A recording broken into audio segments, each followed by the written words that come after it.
ಜೈ ಗುರುದೇವ್, ಹರೇ ಶ್ರೀಕೃಷ್ಣ. ನಮಸ್ಕಾರ ವೀಕ್ಷಕರೇ. ನೋಡಿ, ಇವತ್ತಿನ ಈ ಒಂದು ವಿಡಿಯೋದಲ್ಲಿ ನಾವುಗಳು ಶತ್ರುವಿಗೆ ಸಂಬಂಧಪಟ್ಟಂತಹ ಪರಿಹಾರವನ್ನು ತಿಳಿದುಕೊಳ್ಳೋಣ. ನೋಡಿ, ನಾನು ಕೊಡ್ತಾ ಇರ್ತಕ್ಕಂತಹ ಇಲ್ಲಿ ಈ ಒಂದು ಮಂತ್ರ ಬಂದ್ಬಿಟ್ಟು ಕಾಲಭೈರವ ಸ್ವಾಮಿಯ ಮಂತ್ರ, ಶತ್ರು ಉಚ್ಚಾಟನಾ ಮಂತ್ರ. ಇದು ನಿಮಗೆ ಯಾರಾದರೂ ಶತ್ರುಗಳಿದ್ದರೆ, ಆ ಶತ್ರುಗಳು ತುಂಬ ತೊಂದರೆ ಕೊಡ್ತಾಯಿದ್ರೆ, ತುಂಬ ಹಿಂಸೆ ಕೊಡ್ತಾಯಿದ್ರೆ, ತುಂಬ ಕಾಟ ಕೊಡ್ತಾಯಿದ್ರೆ, ಅವರು ನೋಡಿ ಈ ಒಂದು ಪ್ರಯೋಗವನ್ನು ನೀವು ಮಾಡಿದ್ರೆ ಆ ಶತ್ರುಗಳು ತಮ್ಮಷ್ಟಕ್ಕೆ ತಾವೇ ಸುಮ್ಮನೆ ಆಗಿಬಿಡ್ತಾರೆ. ಇಲ್ಲ, ಆ ಶತ್ರುಗಳು ನಿಮ್ಮಿಂದ ದೂರ ಆಗ್ತಾರೆ, ಅಥವಾ ಅವರು ನಿಮ್ಮ ಶತ್ರುತ್ವವನ್ನು ಬಿಟ್ಬಿಡ್ತಾರೆ. ನಿಮಗೆ ಯಾವುದೇ ರೀತಿ ತೊಂದರೆ ಕೊಡೋದಿಲ್ಲ, ಕಾಟ ಕೊಡೋದಿಲ್ಲ, ಸಮಸ್ಯೆ ಒಡ್ಡೋದಿಲ್ಲ. ಯಾಕಂದರೆ ಕಾಲಭೈರವ ಸ್ವಾಮಿ ಬಂದ್ಬಿಟ್ಟು ತುಂಬ ಪವರ್ಫುಲ್ ದೇವರು. ಈ ಶತ್ರುಗಳಿಗೆ, ಭೂತ ಪ್ರೇತಗಳಿಗೆ, ಮಾಟ ಮಂತ್ರಗಳಿಗೆಲ್ಲ ತುಂಬ ಒಂದು ಪವರ್ಫುಲ್ಲಾಗಿ ಕೆಲಸ ಮಾಡ್ತಕ್ಕಂಥ ಒಂದು ಶಕ್ತಿ ದೇವರು ಇದು ಕಾಲಭೈರವ. ಹಾಗಾಗಿ ಈ ಕಾಲಭೈರವನ ಶಾಬರ ಮಂತ್ರವನ್ನು ನೀವು ಜಪ ಮಾಡಿ ಈ ಒಂದು ಸಣ್ಣದಾಗಿರ್ತಕ್ಕಂಥ ಈ ಒಂದು ಪ್ರಯೋಗವನ್ನು ನೀವು ಮಾಡೋದ್ರಿಂದ ನಿಮ್ಮ ಶತ್ರುಗಳು ತಂತಾನೆ ದೂರ ಆಗ್ತಾರೆ. ನೋಡಿ, ಈ ಒಂದು ಪ್ರಯೋಗಕ್ಕೆ ಬೇಕಾಗಿರ್ತಕ್ಕಂತಹ ಸಾಮಗ್ರಿಗಳ ಬಗ್ಗೆ ಫಸ್ಟು ತಿಳ್ಕೊಳ್ಳೋಣ. ಒಂದು ಇಡೀ ಕಪ್ಪು ಮೆಣಸು ತಗೊಳ್ಳಿ. ಇನ್ನೊಂದು ಇಡೀ ಉದ್ದಿನ ಕಾಳು, ಕಪ್ಪು ಬಣ್ಣದ ಒಂದು ರೌಂಡ್ ಆಗಿರ್ತಕ್ಕಂಥ ಉದ್ದಿನ ಕಾಳು. ಒಂದು ಇಡೀ ಕರಿಮೆಣಸು, ಒಂದು ಇಡೀ ಉದ್ದಿನ ಕಾಳು ತಗೊಳ್ಳಿ. ತಗೊಂಡು ಒಂದು ಕೆಂಪು sketch pen, red colour sketch pen ಒಂದು ಬೇಕು. ಆಮೇಲೆ ಒಂದು ಭೋಜಪತ್ರೆ ಅಂತ ಸಿಗುತ್ತೆ. ಈ ಗ್ರಂಥಿಗೆ ಅಂಗಡಿಗಳಲ್ಲಿ ಕೇಳಿ, ಭೋಜಪತ್ರೆ ಅಂತ ಕೇಳಿದ್ರೆ ಕೊಡ್ತಾರೆ. ಅದೊಂದು ಹಾಳೆ ಥರ ಬರುತ್ತೆ, ಒಂದು ಮರದ ಎಲೆಯ ಹಾಳೆ ಅದು. ಅದನ್ನು ತಗೊಳ್ಳಿ, ಒಂದು ಪೀಸ್ ತಗೊಳ್ಳಿ. ಆಮೇಲೆ ಶತ್ರುವಿನ ಫೋಟೋ, ಅಂದರೆ ನಿಮಗೆ ಒಬ್ಬ ಶತ್ರು ಇದ್ದರೆ ಅವ್ರದ್ದು ಫೋಟೋ ತಗೊಳ್ಳಿ, ಅಥವಾ ಇಬ್ಬರು ಇದ್ದರೆ, ಅಥವಾ 3 ಜನ ಇದ್ದರೆ, ಅಥವಾ 4 ಜನ ಇದ್ದರೆ ಅಷ್ಟು ಜನದ ಒಂದು ಫೋಟೋ ತಗೊಳ್ಳಿ. ಇಷ್ಟು ಬೇಕಾಗಿರ್ತಕ್ಕಂಥ ಸಾಮಗ್ರಿಗಳು. ಹಾಗೆ ಇದರ ನೀತಿ ನಿಯಮಗಳ ಬಗ್ಗೆ ಹೇಳ್ತೀನಿ, ತಿಳ್ಕೊಳ್ಳಿ. ಈ ಒಂದು ಸಾಧನೆಯನ್ನು ಮಾಡಬೇಕು ಅಥವಾ ಈ ಒಂದು ಪ್ರಯೋಗವನ್ನು ಮಾಡಬೇಕು ಅಂದರೆ ನೀವು ದಿಕ್ಕು ಬಂದ್ಬಿಟ್ಟು ದಕ್ಷಿಣ ದಿಕ್ಕು, ಅಂದರೆ ನಿಮ್ಮ ಮುಖ ದಕ್ಷಿಣವನ್ನು ನೋಡಬೇಕು. ಆ ರೀತಿ ನೀವು ಕುತ್ಕೊಂಡು ಜಪ ಮಾಡಬೇಕಾಗತ್ತೆ. ಈ ಒಂದು ಸಾಧನೆಯನ್ನು ನೀವು ಶನಿವಾರ ರಾತ್ರಿ 9 ಗಂಟೆಯ ನಂತರ ನೀವು ಪ್ರಾರಂಭ ಮಾಡಬೇಕಾಗತ್ತೆ, ಅಥವಾ ಅಮಾವಾಸ್ಯೆಯ ದಿನ ರಾತ್ರಿ 9 ಗಂಟೆಯ ನಂತರ ಈ ಒಂದು ಸಾಧನೆಯನ್ನು ನೀವು ಮಾಡಬೇಕಾಗತ್ತೆ. 7 ಶನಿವಾರಗಳ ಕಾಲ ಈ ಒಂದು ಪ್ರಯೋಗವನ್ನು ನೀವು ಮಾಡಬೇಕಾಗತ್ತೆ. ನಿಮ್ಮ ಶತ್ರುವಿನ ಮೇಲೆ ಈ ಒಂದು ಪ್ರಯೋಗವನ್ನು ನೀವು ಕಡಿಮೆ ಅಂದರೂ 7 ವಾರಗಳ ಕಾಲ ಈ ಒಂದು ಪ್ರಯೋಗವನ್ನು ನೀವು ಮಾಡಬೇಕಾಗತ್ತೆ. ಅಥವಾ ಒಂದು 3 ಅಮಾವಾಸ್ಯೆಗಳ ಕಾಲ ಈ ಒಂದು ಪ್ರಯೋಗವನ್ನು ನೀವು ಮಾಡಬೇಕಾಗತ್ತೆ. ಇದಕ್ಕೆ ದೀಪ ಬಂದ್ಬಿಟ್ಟು ಸಾಸಿವೆ ಎಣ್ಣೆ ದೀಪವನ್ನು ನೀವು ಹಚ್ಚಬೇಕಾಗತ್ತೆ. ಹಾಗೆ ಮಂಟಪದ ಮೇಲೆ ನೀವು ಒಂದು ಕಪ್ಪು ಬಣ್ಣದ ವಸ್ತ್ರವನ್ನು ನೀವು ಹಾಕಬೇಕಾಗತ್ತೆ. ನೀವು ಸಹ ಕಪ್ಪು ಬಣ್ಣದ ವಸ್ತ್ರವನ್ನು ಧಾರಣೆ ಧರಿಸ್ಕೊಳ್ಬೇಕು. ಹಾಗೆ ನೀವು ಕುತ್ಕೊಳ್ತಕ್ಕಂಥ ಆಸನದ ಮೇಲೂ ಸಹ ಒಂದು ಕಪ್ಪು ಬಣ್ಣದ ಬಟ್ಟೆಯನ್ನು ಹಾಕಿ ನೀವು ಕುತ್ಕೊಂಡು ಜಪವನ್ನು ನೀವು ಮಾಡಬೇಕಾಗತ್ತೆ. ನೋಡಿ, ಸ್ನಾನಾದಿಗಳನ್ನು ಮುಗಿಸ್ಕೊಂಡು ಬಂದ್ಬಿಟ್ಟು ದೇವ್ರ ಪೂಜಾ ಕೊಠಡಿಯಲ್ಲಿ ಕುತ್ಕೊಂಡು ಈ ಒಂದು ಪೂಜೆಯನ್ನು ಪ್ರಾರಂಭ ಮಾಡಿ. ಈಗ ಮಂಟಪದ ಮೇಲೆ ಭೈರವ ಸ್ವಾಮಿಯ ಫೋಟೋ ಇದ್ದರೆ ಇಡಿ, ಅಥವಾ ಭೈರವ ಸ್ವಾಮಿ ಫೋಟೋ ಇಲ್ಲಾಂದರೆ ಈಶ್ವರನ ಫೋಟೋವನ್ನು ಇಡಿ. ಜೊತೆಗೆ ನಿಮ್ಮ ಗುರುಗಳ ಫೋಟೋ ಇದ್ದರೆ ಇಟ್ಬಿಟ್ಟು ಪೂಜೆ ಮಾಡಿ. ನೀವು ಪ್ರತಿದಿನ ಮನೆಯಲ್ಲಿ ಯಾವ ರೀತಿ ಪೂಜೆ ಮಾಡ್ತೀರೋ ಅದೇ ಥರ ಪೂಜೆ ಪುನಸ್ಕಾರಗಳನ್ನು ಮಾಡಿ. ಶಾಬರ ಮಂತ್ರಗಳಲ್ಲಿ ಪೂಜೆಗೆ ಹೆಚ್ಚು ಮಹತ್ವ ಇರೋದಿಲ್ಲ. ಇಲ್ಲಿ ಮೂಲ ಮಂತ್ರ ಜಪಕ್ಕೆ ಮಾತ್ರ ಹೆಚ್ಚಿನ ಮಹತ್ವ ಇರ್ತದೆ. ಹಾಗಾಗಿ ನಿಮಗೆ ಯಾವ ರೀತಿ ಬರುತ್ತೋ ಆ ರೀತಿ ಪೂಜೆಯನ್ನು ಮಾಡಿ ಮುಗಿಸಿ. ಆಮೇಲೆ ಪೂಜೆಗೆ ನೈವೇದ್ಯವನ್ನು ಇಡಬೇಕು. ನಿಮಗೆ ಏನು ಇಷ್ಟ ಬರುತ್ತೆ, ನಿಮ್ಮ ಕೈಲಿ ಏನಾಗುತ್ತೆ ಸಾಧ್ಯ ಇದೆಯೋ ಆ ಒಂದು ನೈವೇದ್ಯವನ್ನು ನೀವು ಮಾಡಿ ಇಡಬೇಕಾಗತ್ತೆ ಮಂಟಪದ ಮೇಲೆ. ಹಾಗೆ ಕುಡಿಯೋದಕ್ಕೆ ಒಂದು ಲೋಟದಲ್ಲಿ ನೀರನ್ನು ಇಡಬೇಕಾಗತ್ತೆ, ಶುದ್ಧವಾಗಿರ್ತಕ್ಕಂಥ ಒಂದು ಜಲವನ್ನು ಇಡಬೇಕಾಗತ್ತೆ. ಜೊತೆಗೆ ಮಂಟಪದ ಮೇಲೆ ಒಂದು ಇಡೀ ಕರಿ ಮೆಣಸನ್ನ ಒಂದು ಬೌಲ್ ತಗೊಳ್ಳಿ, ಒಂದು ಬಟ್ಟಲಿನಲ್ಲಿ ಒಂದು ಹಿಡಿ ಕರಿ ಮೆಣಸು ಹಾಕ್ಕೊಳ್ಳಿ, ಒಂದು ಹಿಡಿ ಉದ್ದಿನ ಕಾಳು, ಕಪ್ಪು ಉದ್ದಿನ ಕಾಳನ್ನು ಹಾಕ್ಕೊಂಡು ಈ ಭೋಜಪತ್ರ ಇದೆಯಲ್ಲ, ಈ ರೆಡ್ ಕಲರ್ ಸ್ಕೆಚ್ ಪೆನ್ ತಗೊಂಡು ಈ ಭೋಜಪತ್ರೆ ಮೇಲೆ ನಿಮ್ಮ ಶತ್ರುವಿನ ಹೆಸರನ್ನು ಬರೀರಿ. ಶತ್ರುವಿನ ಹೆಸರು, ಅವನು ವಯಸ್ಸು ಗೊತ್ತಿದ್ರೆ ವಯಸ್ಸು, ಅವ್ರ ತಾಯಿ ಅಥವಾ ತಂದೆ ಹೆಸರು, ಇಷ್ಟನ್ನು ಬರೀರಿ. ಒಬ್ಬ ಶತ್ರು ಇದ್ದರೆ ಒಂದು ಸಾರಿ ಬರೀರಿ, ಎರಡನೇ ಶತ್ರು ಇದ್ದರೆ ಅವನದು ಡೀಟೇಲ್ಸ್ ಬರೀರಿ, ಮೂರನೇ ಶತ್ರು ಇದ್ದರೆ ಅವನದು ಡೀಟೇಲ್ಸ್ ಬರೀರಿ. ಎಲ್ಲ ಬರೆದುಬಿಟ್ಟು ಆ ಬಟ್ಟಲಿನ ಮೇಲೆ ಈ ಭೋಜಪತ್ರೆಯನ್ನು ಇಟ್ಬಿಟ್ಟು ನೋಡಿ, ಆ ಬಟ್ಟಲಿದೆಯಲ್ಲ, ಆ ಬಟ್ಟಲಿನ ಕೆಳಗಡೆ ಈ ಒಂದು ಆ ಶತ್ರುವಿನ ಫೋಟೋ ಇಡಿ ಫಸ್ಟು. ನೋಡಿ, ಈಗ ಮಂಟಪದ ಮೇಲೆ ಏನು ಮಾಡ್ತೀರಾ ಅಂತಂದರೆ, ಒಂದು ನಿಮ್ಮ ಶತ್ರುಗಳ ಫೋಟೋವನ್ನು ಇಡಿ. ಒಬ್ಬರು, ಇಬ್ಬರು, ಮೂರು, ಎಷ್ಟು ಜನ ಇದ್ದಾರೋ ಅಷ್ಟು ಜನಗಳ ಫೋಟೋವನ್ನು ಆ ಒಂದು ಮಂಟಪದ ಮೇಲೆ ಇಟ್ಬಿಟ್ಟು ಅದರ ಮೇಲೆ ಒಂದು ಬಟ್ಟಲಿನಲ್ಲಿ ಒಂದು ಹಿಡಿ ಕರಿಮೆಣಸು, ಒಂದು ಹಿಡಿ ಉದ್ದಿನ ಕಾಳು, ಕಪ್ಪು ಉದ್ದಿನ ಕಾಳನ್ನು ಹಾಕ್ಬಿಟ್ಟು ಅದರ ಮೇಲೆ ಭುಜಪತ್ರೆ ಅಂತ ಹೇಳಿದೆ, ಕೆಲವು ಕಡೆ ಭೋಜಪತ್ರೆ ಅಂತ ಕರೀತಾರೆ, ಕೆಲವು ಕಡೆ ಭುಜಪತ್ರೆ ಅಂತ ಕರೀತಾರೆ. ಆ ಭುಜಪತ್ರೆ ಮೇಲೆ ನಿಮ್ಮ ಶತ್ರುವಿನ ಹೆಸರು, ಅವರ ವಯಸ್ಸು, ಅವರ ತಂದೆ ತಾಯಿ ಹೆಸರು, ಇಷ್ಟನ್ನು ಬರೀರಿ. ಒಬ್ಬ ಶತ್ರು ಇದ್ದರೆ ಒಬ್ಬರದ್ದು ಹೆಸರು ಬರೀರಿ, ಇಬ್ಬರು ಇದ್ದರೆ ಇಬ್ಬರು, ಮೂರು ಜನ ಇದ್ದರೆ ಮೂರು ಜನ ಹೆಸರು, ಎಷ್ಟು ಜನ ಇದ್ದರೆ ನಿಮ್ಮ ಶತ್ರುಗಳು ಅಷ್ಟು ಜನದ ಹೆಸರು ಡೀಟೇಲ್ಸ್ನ ಬರೀರಿ. ಬರೆದ ನಂತರ ಅದನ್ನು ಸಹ ಮಡಚಿಬಿಟ್ಟು ಆ ಒಂದು ಬಟ್ಟಲಿನಲ್ಲಿ ಇಟ್ಬಿಟ್ಟು ಈಗ ದೀಪ ಗೀಪ ಎಲ್ಲ ಹಚ್ಕೊಂಡಿದ್ದೀರಾ, ಪೂಜೆ ಎಲ್ಲ ಮಾಡಿದ್ದೀರಾ, ಈಗ ಮಂತ್ರ ಜಪ ಪ್ರಾರಂಭ ಮಾಡಬೇಕು. ನೋಡಿ, ಮೊದಲಿಗೆ ಗಣಪತಿಯ ಮಂತ್ರವನ್ನು ಜಪ ಮಾಡಿ. ಓಂ ಗಂ ಗಣಪತಯೇ ನಮಃ, ಓಂ ಗಂ ಗಣಪತಯೇ ನಮಃ, ಓಂ ಗಂ ಗಣಪತಯೇ ನಮಃ ಅಂತ 21 ಸಾರಿ ಗಣಪತಿ ಮಂತ್ರವನ್ನು ಜಪ ಮಾಡಿ. ಆನಂತರ ನೀವು ನವಗ್ರಹ ಮಂತ್ರವನ್ನು ಜಪ ಮಾಡಿ. ಓಂ ಬ್ರಹ್ಮಮುರಾರಿ ತ್ರಿಪುರಾಂತಕಾರಿ ಭಾನು ಶಶಿ ಭೂಮಿ ಸುತೋ ಬುಧಶ್ಚ ಗುರುಶ್ಚ ಶುಕ್ರ ಶನಿ ರಾಹುಕೇತವ ಸರ್ವೇ ಗ್ರಹಂ ಶಾಂತಿ ಕರಾಭವಂತು ಅಂತಕ್ಕಂತಹ ಈ ನವಗ್ರಹ ಮಂತ್ರವನ್ನು 9 ಸಾರಿ ಆದರೂ ಹೇಳಿ. ಇದಾದ ನಂತರ ನೀವು ಗುರುವಿನ ಪೂಜೆ ಮಾಡಬೇಕು. ಅಂದರೆ ನಿಮ್ಮ ಗುರುಗಳಿದ್ರೆ ಗುರುವಿನ ಪೂಜೆಯನ್ನು ಮಾಡಿ, ಗುರುಗಳನ್ನು ನೆನೆಸ್ಕೊಳ್ಳಿ, ಗುರುಗಳು ಕೊಟ್ಟಿರ್ತಕ್ಕಂತಹ ಗುರು ಮಂತ್ರವನ್ನು ಜಪ ಮಾಡಿ. ಕಡಿಮೆ ಅಂದರೆ ಒಂದು 21 ಸಾರಿ ಆದರೂ ಮಾಡಿ, ಅಥವಾ 108 ಸಾರಿ ಆದರೂ ಜಪ ಮಾಡಿ. ಅಥವಾ ನಿಮ್ಗೆ ಯಾರು ಗುರುಗಳು ಇಲ್ಲ ಅಂದರೆ ನೀವು ಪರಮೇಶ್ವರನನ್ನು, ಈಶ್ವರನನ್ನು ಈ ಒಂದು ಸಾಧನೆಗೆ ಗುರುವಾಗಿ ಸ್ವೀಕರಿಸಿ ಈ ಒಂದು ವ್ರತವನ್ನು ನೀವು ಮಾಡಬಹುದು. ನೋಡಿ, ಈಶ್ವರನ ಗುರು ಮಂತ್ರ ಈ ರೀತಿ ಇದೆ. ಓಂ ನಮ ಶಿವಾಯ, ಓಂ ನಮ ಶಿವಾಯ, ಓಂ ನಮ ಶಿವಾಯ. ಈ ಪಂಚಾಕ್ಷರಿ ಗುರು ಮಂತ್ರವನ್ನು ನೀವು 108 ಸಾರಿ ಜಪ ಮಾಡಿ, ಅಥವಾ ಆಗಲಿಲ್ಲ ಅಂದರೆ 21 ಸಾರಿ ಆದರೂ ಜಪ ಮಾಡಿ. ಒಂದು ವೇಳೆ ನೀವು ಶ್ರೀ ಕೃಷ್ಣ ಪರಮಾತ್ಮನನ್ನು ಸಹ ಈ ಒಂದು ಸಾಧನೆಗೆ ಗುರುವಾಗಿ ಸ್ವೀಕರಣೆ ಮಾಡಬಹುದು. ಶ್ರೀಕೃಷ್ಣನನ್ನು ಈ ಒಂದು ವ್ರತಕ್ಕೆ ಸಾಧನೆಗೆ ನೀವು ಗುರುವಾಗಿ ಸ್ವೀಕರಿಸಿ ಕೃಷ್ಣನ ಗುರುಮಂತ್ರವನ್ನು ಜಪ ಮಾಡಿ. ಕ್ಲೀಂ ಕೃಷ್ಣಾಯ ನಮಃ, ಕ್ಲೀಂ ಕೃಷ್ಣಾಯ ನಮಃ, ಕ್ಲೀಂ ಕೃಷ್ಣಾಯ ನಮಃ.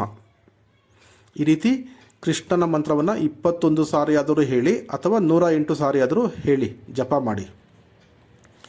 ಈಗ ಸಂಕಲ್ಪ ಮಾಡಿಕೊಳ್ಬೇಕು. ಅಂದರೆ ನಿಮ್ಮ ಬಲಗೈ ಹಸ್ತದ ಮೇಲೆ ಸ್ವಲ್ಪ ನೀರನ್ನು ಹಾಕ್ಕೊಳ್ಳಿ, ಜಲವನ್ನು ಹಾಕ್ಕೊಂಡು ಸ್ವಲ್ಪ ಅಕ್ಷತೆ ಇದ್ದರೆ ಅಕ್ಷತೆ ಹಾಕ್ಕೊಳ್ಳಿ, ಅಥವಾ ಹೂವಿನ ದಳಗಳಿದ್ದರೆ ಹಾಕ್ಕೊಳ್ಳಿ.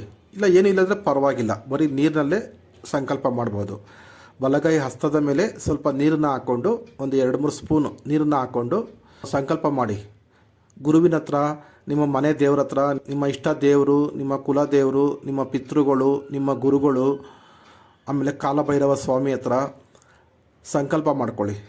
ಪರಮಾತ್ಮ, ಅವತ್ತಿನ ದಿನದ ತಿಥಿ ವಾರ ಏನಿದೆ ಎಲ್ಲವನ್ನ ಹೇಳಿ, ಇಂಥ ದಿನ ಇಂಥವರ ಮಗನಾದಂತಹ ನಾನು, ಅಥವಾ ಇಂಥವರ ಮಗಳಾದಂತಹ ನಾನು, ಇಷ್ಟು ವಯಸ್ಸಿನ ನಾನು ಈ ದಿನ ಈ ಒಂದು ಸಾಧನೆಯನ್ನು ಮಾಡ್ತಾಯಿದ್ದೀನಿ. ಈ ಸಾಧನೆಯ ಉದ್ದೇಶ ನನಗೆ ತೊಂದರೆ ಕೊಡ್ತಾ ಇರ್ತಕ್ಕಂಥ ನನ್ನ ಶತ್ರುಗಳು ಸಂಪೂರ್ಣವಾಗಿ ನಾಶ ಹೊಂದಬೇಕು, ಅಥವಾ ಅವರು ನನ್ನಿಂದ ದೂರ ಆಗಬೇಕು, ಅಥವಾ ಅವರು ನನ್ನ ಮೇಲೆ ಇರ್ತಕ್ಕಂಥ ಶತ್ರುತ್ವವನ್ನು ಬಿಟ್ಬಿಡಬೇಕು. ಹಾಗಾಗಿ ಈ ಒಂದು ಸಾಧನೆಯನ್ನು ಮಾಡ್ತಾಯಿದ್ದೀನಿ ಪರಮಾತ್ಮ, ಈ ಒಂದು ಸಾಧನೆಗೆ ದಯಮಾಡಿ ಅನುಗ್ರಹಿಸು, ಸಫಲತೆಯನ್ನು ಕೊಡು ಅಂತ ಕೇಳಿಕೊಂಡು ಹಸ್ತದಲ್ಲಿರ್ತಕ್ಕಂತಹ ನೀರನ್ನು ಅಲ್ಲೇ ಪಕ್ಕದಲ್ಲೇ ಭೂಮಿ ಮೇಲೆ ಬಿಟ್ಬಿಟ್ಟು ಮತ್ತೆ ಕೈ ತೊಳ್ಕೊಂಡು ಮತ್ತೆ ಜಪ ಮಾಡಿ. ನೋಡಿ, ಇಲ್ಲಿ ಜಪ ಮಾಡೋದಕ್ಕೆ ಮಾಲೆಯ ಅವಶ್ಯಕತೆ ಏನೂ ಇರೋದಿಲ್ಲ. ಬೇಕಾದರೆ ರುದ್ರಾಕ್ಷಿ ಮಾಲೆನ ಬಳಸ್ಕೊಳ್ಬೋದು, ಬೇಡಾದರೆ ಹಾಗೆ ಜಪ ಮಾಡಬಹುದು. ನೋಡಿ, ಸಂಕಲ್ಪ ಪೂಜೆ ಮುಗಿದ ನಂತರ ನೀವು ಈಗ ರಕ್ಷಾ ಮಂತ್ರವನ್ನು ಜಪ ಮಾಡಬೇಕಾಗತ್ತೆ. ನಾನು ಇಲ್ಲಿ ಹೇಳ್ತಾ ಇರ್ತಕ್ಕಂಥ ಈ ಒಂದು ರಕ್ಷಾ ಮಂತ್ರವನ್ನು ನೀವು ಸಹ ಜಪ ಮಾಡ್ಬೋದು, ಅಥವಾ ಬೇರೆ ರಕ್ಷಾ ಮಂತ್ರಗಳನ್ನು ಸಹ ನೀವು ಇಲ್ಲಿ ಜಪ ಮಾಡಬಹುದು. ನೋಡಿ, ರಕ್ಷಾ ಮಂತ್ರ ಈ ರೀತಿ ಇದೆ. ಓಂ ಅಪಸ್ಸರ್ಪಂತು ಯೇ ಭೂತಃ ಭೂಮಿ ಸಂಸ್ಥಿತ ಯೇ ಭೂತ ವಿಘ್ನಕರ್ತಾರಂಸ್ತೆ ನಶ್ಯಂತು ಶಿವಾಜ್ಞ ಅಪಕ್ರಮಣಾಂತು ಭೂತಾನಿ ಪಿಶಾಚ ಸರ್ವತೋ ದಿಶಾಂ ಸರ್ವೇಷಾಂ ವಿರೋಧಿನ್ ಪೂಜಾ ಕರ್ಮ ಸಮಾರಂಭೆ. ಸ್ವಲ್ಪ ಕೈಯಲ್ಲಿ ಅಕ್ಷತೆ ತಗೊಳ್ಳಿ. ಅಕ್ಷತೆ ತಗೊಂಡು ಈ ರಕ್ಷಾ ಮಂತ್ರವನ್ನು 21 ಸಾರಿ ಜಪ ಮಾಡಿ ಆ ಕೈಯಲ್ಲಿರ್ತಕ್ಕಂತಹ ಅಕ್ಷತೆಯನ್ನು ನೀವು ನಿಮ್ಮ ಸುತ್ತಲೂ ಹಾಕ್ಕೊಳ್ಳಿ. 4 ದಿಕ್ಕಿಗೂ ನಿಮ್ಮ ಅಕ್ಷತೆಯನ್ನು ಹಾಕ್ಕೊಳ್ಳಿ. ಆಗೇನಾಯಿತು, ನಿಮ್ಮ ಸುತ್ತಲೂ ಒಂದು ದೈವಿಕ ರಕ್ಷಣಾ ಕ್ಷೇತ್ರ ನಿರ್ಮಾಣ ಆಯಿತು. ಆಗ ಯಾವುದೇ ದುಷ್ಟಶಕ್ತಿಗಳು, ಪೀಡೆ ಪಿಶಾಚಿಗಳು ಅಥವಾ ದುಷ್ಟ ಪ್ರಾಣಿಗಳು, ವಿಷಜಂತುಗಳು ಅಥವಾ ಯಾವುದೇ ಒಂದು ನೆಗೆಟಿವ್ ಎನರ್ಜಿ ಇವ್ಯಾವೂ ಬಂದು ಸಹ ನಿಮ್ಮ ಒಂದು ಸಾಧನೆಗೆ, ಪೂಜೆಗೆ ತೊಂದರೆ ಕೊಡೋದಿಲ್ಲ. ಹಾಗಾಗಿ ನೀವು ಸೇಫ್ಟಿ ಆಗ್ತೀರಾ. ನೀವು ಪೂಜೆ ಮಾಡ್ತಕ್ಕಂಥ ಒಂದು ಸ್ಥಳನೂ ರಕ್ಷಣಾ ಕವಚದಲ್ಲಿ ಸೇಫ್ಟಿಯಾಗಿರ್ತೀರ ನೀವು. ಹಾಗಾಗಿ ಯಾವುದೇ ಸಾಧನೆ ಮಾಡೋಕ್ಕಿಂತ ಮುಂಚೆ ನೀವು ಒಂದು ರಕ್ಷಾ ಯಂತ್ರ ಬರುತ್ತೆ, ರಕ್ಷಾ ಮಾಲೆ ಬರುತ್ತೆ, ಹಾಗೆ ರಕ್ಷಾ ಮಂತ್ರ ಬರುತ್ತೆ. ಇವು ಮೂರನ್ನು ನೀವು ಧಾರಣೆ ಮಾಡಿಕೊಂಡ್ರೆ ನಿಮ್ಗೆ ಯಾವುದೇ ರೀತಿ ತೊಂದರೆ ಆಗೋದಿಲ್ಲ. ಸಾಧನೆಗೆ ತೊಂದರೆ ಆಗೋದು, ಸಮಸ್ಯೆ ಆಗೋದು ಈ ರೀತಿ ಆಗೋದಿಲ್ಲ. ಆ ರಕ್ಷಾ ಯಂತ್ರ ಮತ್ತು ರಕ್ಷಾ ಮಾಲೆ ಬೇಕಾದರೆ ನಮ್ಮನ್ನು ಸಂಪರ್ಕಿಸಿದ್ರೆ ನಾವು ಪ್ರಾಣ ಪ್ರತಿಷ್ಠಾಪನೆ ಆಗಿರ್ತಕ್ಕಂತಹ ರಕ್ಷಾ ಯಂತ್ರ ಮತ್ತು ರಕ್ಷಾ ಮಾಲೆಯನ್ನು ನಿಮಗೆ ಕಳಿಸ್ಕೊಡ್ತೀವಿ. ಬೇಕು ಅಂದರೆ ನಮ್ಮನ್ನು ನೀವು ಸಂಪರ್ಕ ಮಾಡಿದ್ರೆ ಕೊರಿಯರ್ ಮುಖಾಂತರ ಅಥವಾ ಪೋಸ್ಟ್ ಮುಖಾಂತರ ಕಳಿಸ್ಕೊಡ್ತೀವಿ, ಅಥವಾ ನೀವೇ ಬಂದು ಖುದ್ದು ತೆಗೆದುಕೊಂಡು ಹೋಗ್ಬೋದು. ನೋಡಿ, ಈಗ ರಕ್ಷಾ ಮಂತ್ರ ಆಯಿತು. ಈಗ ಸರ್ವಾರ್ಥ ಸಿದ್ಧ ಶಾಬರ ಮಂತ್ರ. ಈ ಸರ್ವಾರ್ಥ ಸಿದ್ಧ ಶಾಬರ ಮಂತ್ರವನ್ನು 21 ಸಾರಿ ಹೇಳಿ. ಗುರು ಸಟ್ ಗುರು ಹೈ ವೀರ್ ಗುರು ಸಾಹಬ್ ಸುಮರೋ ಬಡಿ ಬಾತ್ ಸಿಂಗಿ ಟೋರೋ ವನ್ ಕಹೋ ಮನ್ ನಾವೋ ಕರ್ತಾರ್ ಸಕಲ್ ಗುರುನ್ ಕಾ ಹರ್ಬಜೆ ಗಟ್ಟಾ ಪಕರ್ ಉಟ್ ಜಾಗ್ ಚೇತ್ ಸಂಬಾರ್ ಶ್ರೀ ಪರಮಹಂಸ್.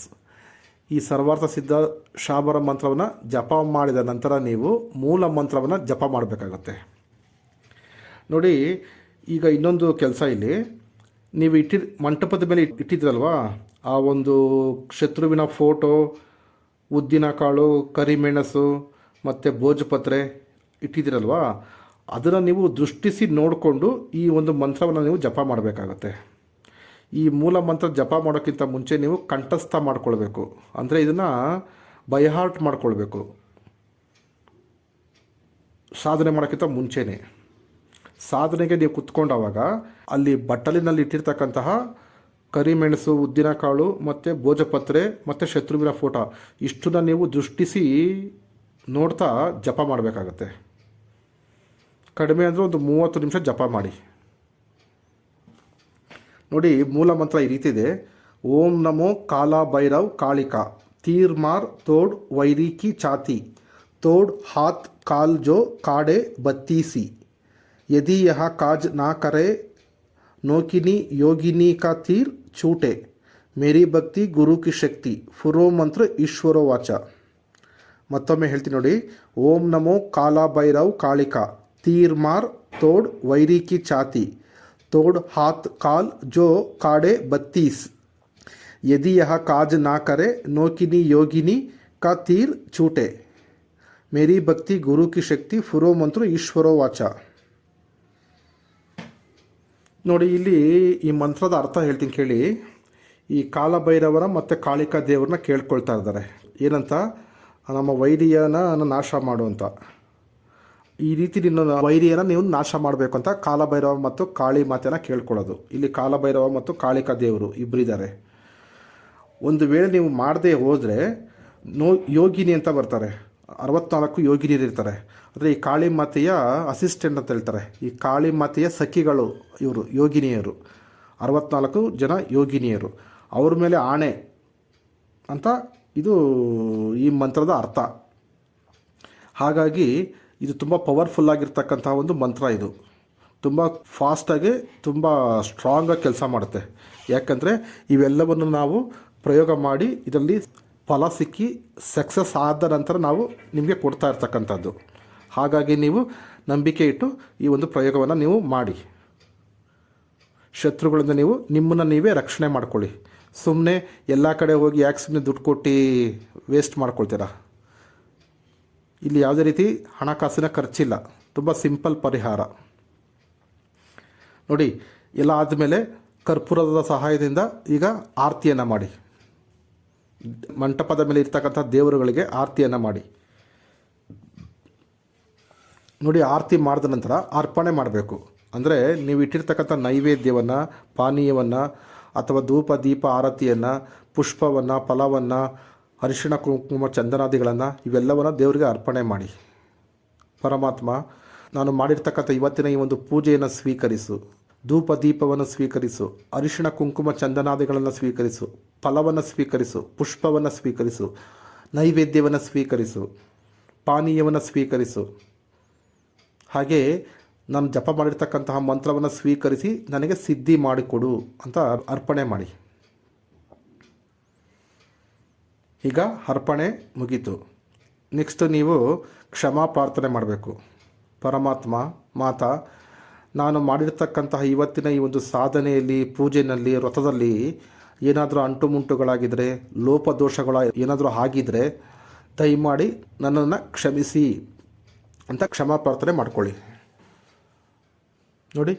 ಈಗ ನೆಕ್ಸ್ಟ್ ಬಂದ್ಬಿಟ್ಟು ಪ್ರಯೋಗ ಏನು ಮಾಡಬೇಕಂದ್ರೆ, ಶನಿವಾರ ಇದನ್ನು ಮಾಡ್ತೀರಾ, ನೆಕ್ಸ್ಟ್ ದಿನ ಈ ಪ್ರಯೋಗ ಮಾಡಬೇಕಾಗತ್ತೆ. ಅಮಾವಾಸ್ಯೆ ದಿನ ಈ ಒಂದು ಪೂಜೆಯನ್ನು ಮಾಡ್ತೀರಾ, ನೆಕ್ಸ್ಟ್ ದಿನ ಇದರ ಪ್ರಯೋಗವನ್ನು ನೀವು ಮಾಡಬೇಕಾಗತ್ತೆ.